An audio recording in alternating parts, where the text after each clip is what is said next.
نحمده ونصلي ونسلم على رسوله الكريم أما بعد فأعوذ بالله من الشيطان الرجيم بسم الله الرحمن الرحيم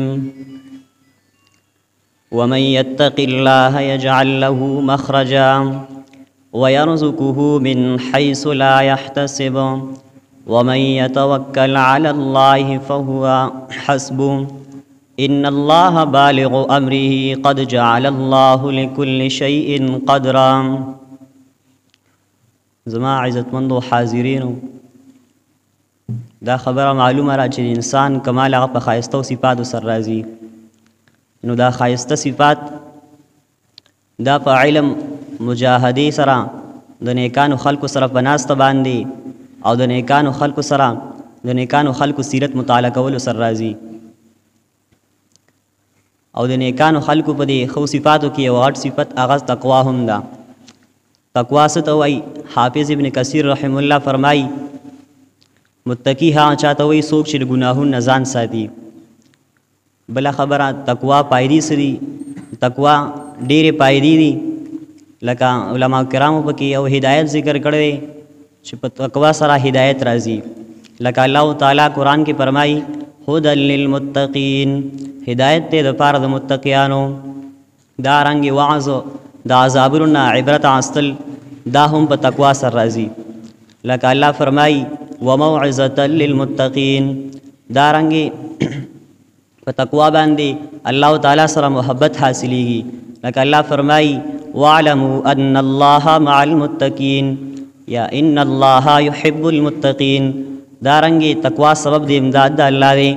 لکه الله فرمایي بلا ان تصبروا وتتقوا ويأتوكم من فورهم هذا يمددكم ربكم، دا رنګ تقوا سبب د برکتونو دی.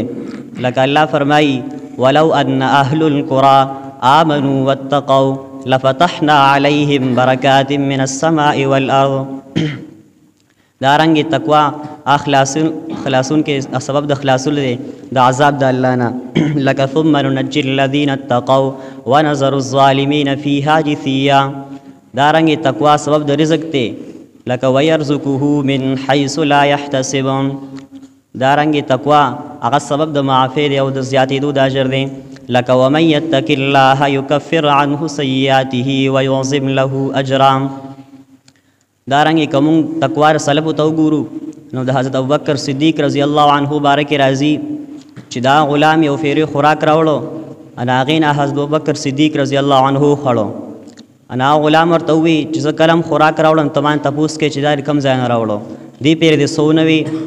انا حضرت ابوبکر صدیق رضی الله عنه ورته وی د ډېر لوګي نه مې سونوي، اوس راته وای دا د کم ځای نه راوړی دی.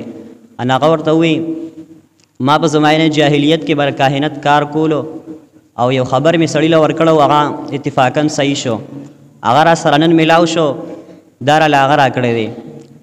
چې دا خبره حضرت ابوبکر صدیق رضی الله عنه واورېده، حل کې ګوتې وردر نه کړې او الټی وکړې در دې چې ټوله معدې ځان له خالي کړه. چا ورته ووایي چې الله دې درباندې رحم وکړي، دومره تکلیف تا یو نوړی د وجې برداشت کو. هغه ورته ووایي که د دې یو نوړی د وجې نه زه مړېدم هم ما ودار وباسله، ځکه ما د نبي علیه الصلاة والسلام نه اورېدلي دي کم یو بدن کم یو جسد چې په حرام وپاللی شي هغه حقدار د اور دی. اوس دا تقوا او پیدا کولو طریقه څه ده؟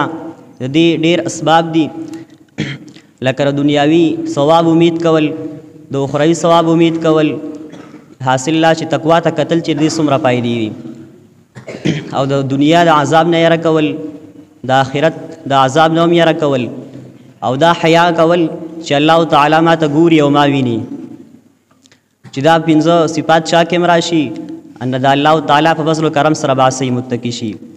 الله تعالی دې موږ ټول مسلمانان کامل متقیان کی. واخر دعوانا الحمد لله رب العالمین.